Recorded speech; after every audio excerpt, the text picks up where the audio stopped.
Hello, friends, and welcome to another edition, another episode, another installment of the Cinemondo trailer reaction program. In our never-ending programming. Yeah, with Kathy, Mark, and Berg, but this time it's a different Mark. type of Mark. We only have Marks on the show as co-hosts, so. I know I'm supposed to say something smart, but this one is. I got nothing. We're not giving you a lot to work with. We have him on because he doesn't say things that are too smart.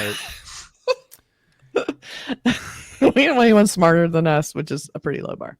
But Mark, our own Mark Aznavourian is once again. He's got so many gigs. He plays. He's waiting for trial with his punk rock band. Playing at Madame Wong's tonight, so he's got to rehearse. Or is today the day he's being arraigned? I think it's arraignment day. Oh, okay. So now he was probably Maddox. Tuned out. That's in a different reality, though. You know, you never know. He could be doing that in some other virtual plane. And you just sort of referenced the trailer that we're going to see, I think. What? Oh, okay, cool. So, you know, everybody has heard of the fact that there is a new The Matrix film coming out, and everybody's all excited about it, despite the fact that the sequels sucked. that were after the first one was, of course, groundbreaking Amazing. And cool. It's one of my favorites. I love that movie. I love it. The second one, I wanted to love it, but it didn't. Yeah. And the third one, I actively hated. I don't even honestly remember the other two. I mean, I just remember the first one. Everything I remember of The Matrix is from the first part. Yeah. Mark is making like gestures like he doesn't agree with us. Like maybe you do like the other Matrix. Wow. I didn't do anything. Mark likes the other. No, actually, I never cared for the series. Oh, not even the first not one. Even the first one? No, I walked out and I thought, wow, they stole from the Prisoner episode with the Western, is what I thought. Yeah, well, yeah. You know what I'm saying? So everybody's like, ooh, he's all connected in and stuff. And I'm like, yeah, I kind of seen it before. I mean, it's cool. And I love the cinematography and I love Mr. Anderson. I love all that kind of stuff. Yeah. I didn't hate the second one, but the third one was like, it was so bad. I was like, wow. I'm like Burke, actively like, ugh.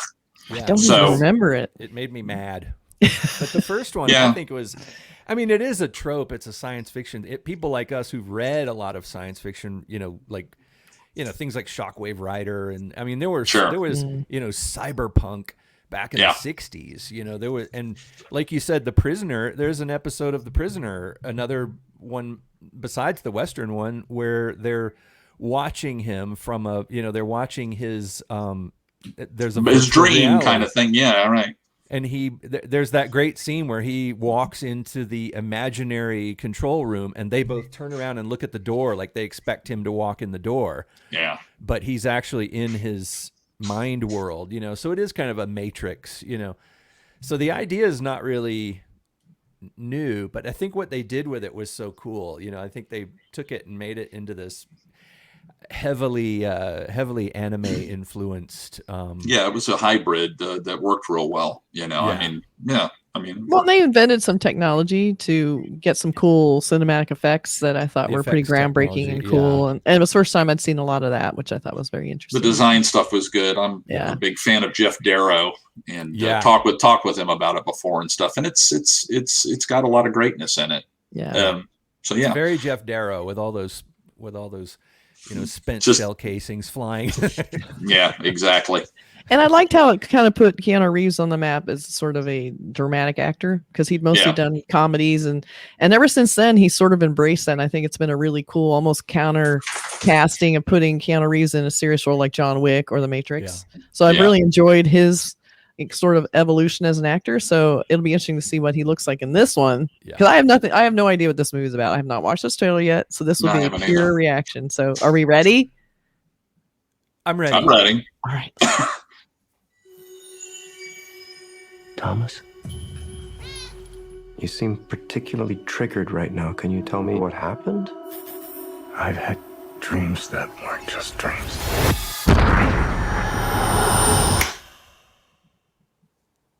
Am I crazy? We don't use that word in here.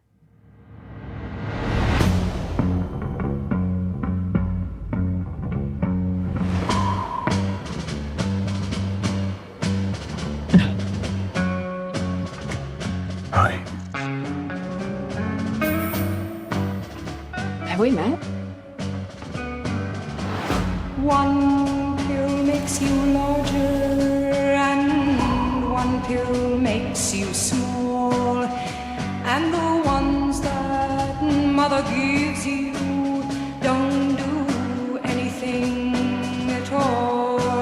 Go ask Alice when she's 10 feet tall. Time to fly. And if you go chasing rabbits, If you want the truth, Neo, you're going to have to follow me. and you know you're going to fall. The only thing that matters to you is still here. I know it's why you're still fighting and why you will never give up. You don't know me, no?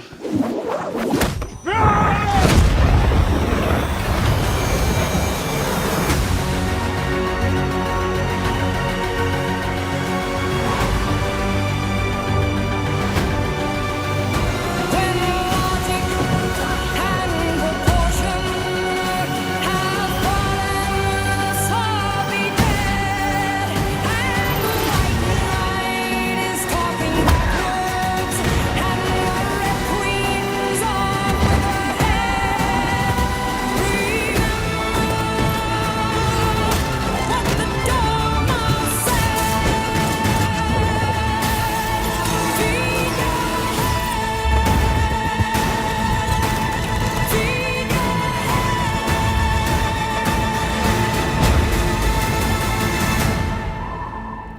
After all these years, to be going back to where it all started.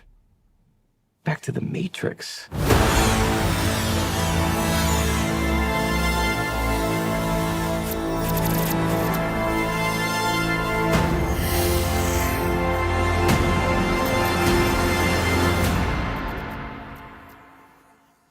That Oh, looks like fun to right. me.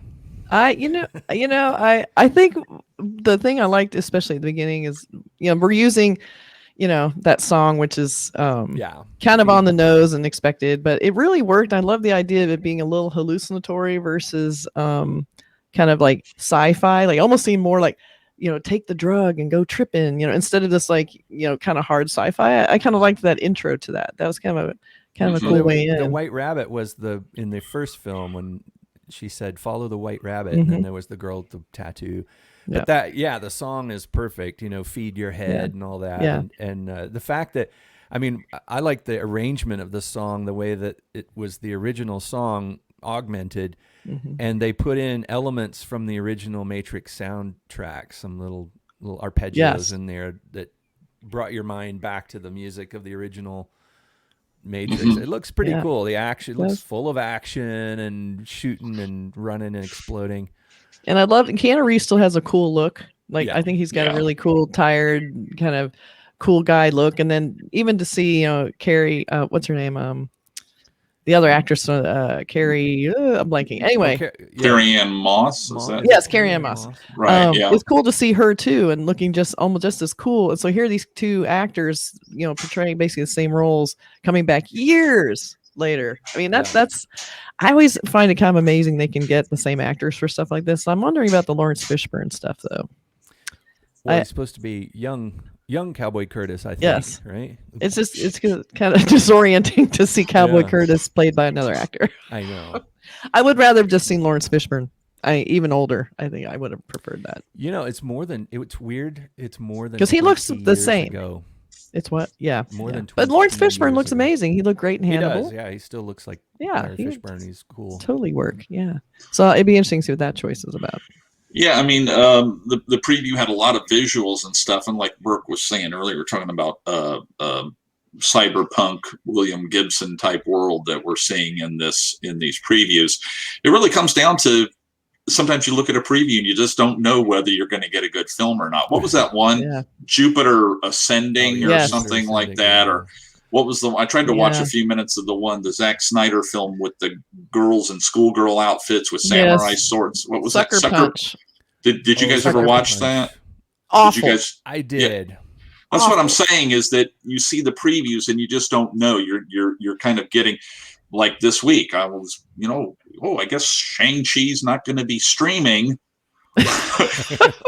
We've actually got to go at out the box office, though. We've got to go out. To well, and my daughter, that was one of the reasons she called me, is she watched it and she loved it. And, we love the Marvel movies. So it's like, and you look at the preview and you go, that looks like it could be pretty good. But you don't know. You could go out and go, well, it was just a CGI fest. But now, because I'm hearing so many good things about it, it's like, it's got the people story down. It's got the this, it's got the that. I'm like, okay, I'm in.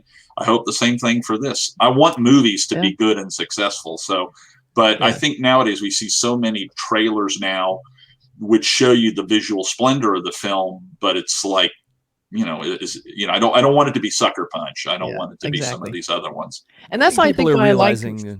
Oh, sorry. That's why I like the intro where it was a little more human oriented, where he's like in therapy and it keeps it kind of low tech.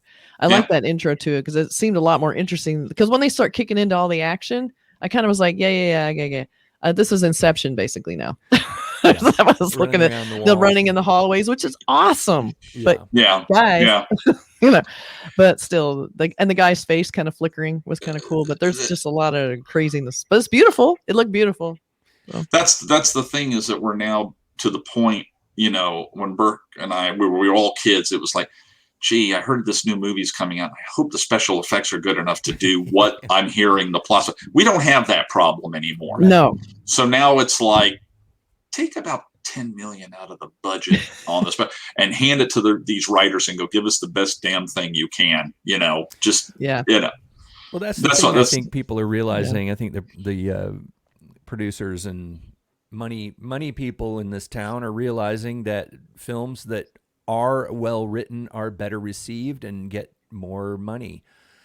I think that's one of the things people dismiss the Marvel films, and they just say, oh, it's superheroes and CGI. Bull crap. They're beautifully written things. The characters, they got a lot of heart. The characters are very consistent and very interesting.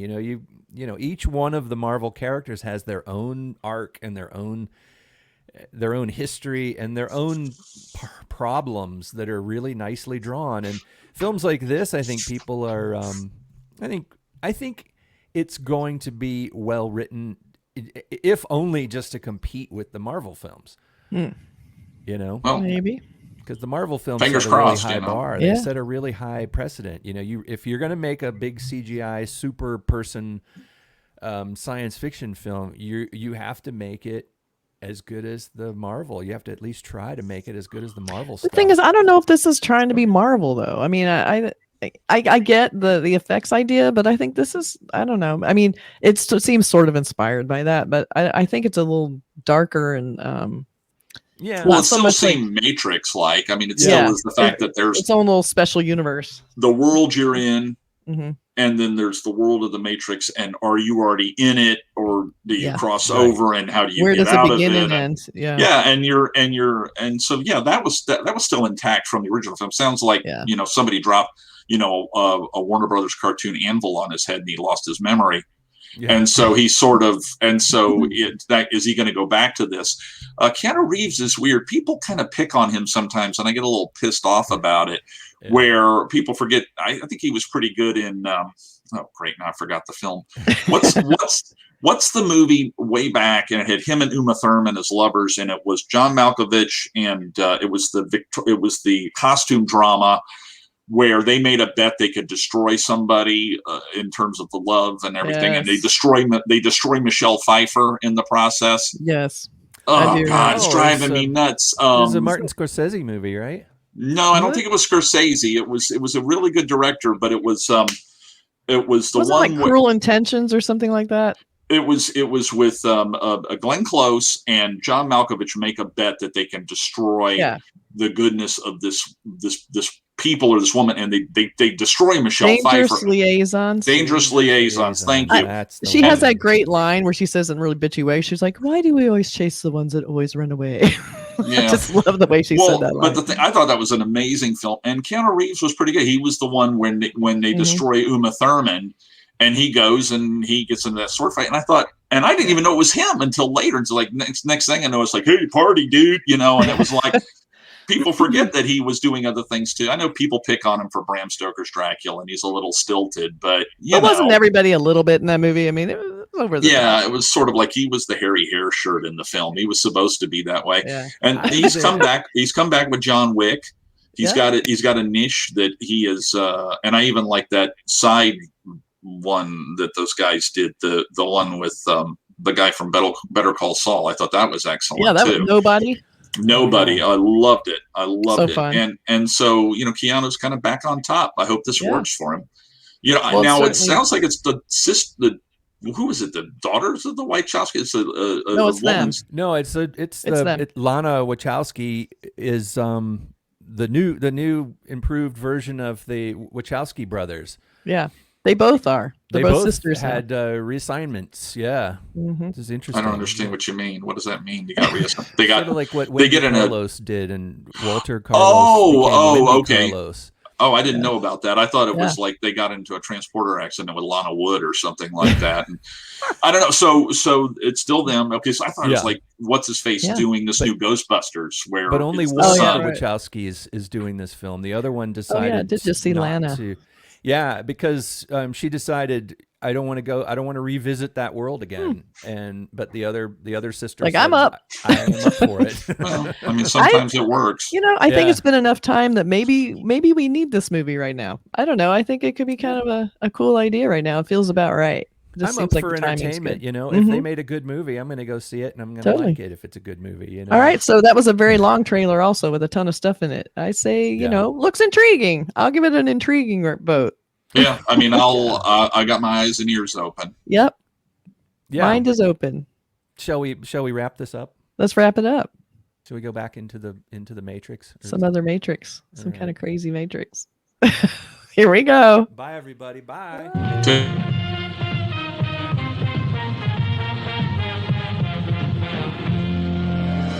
Earth is invaded by indestructible moon monsters.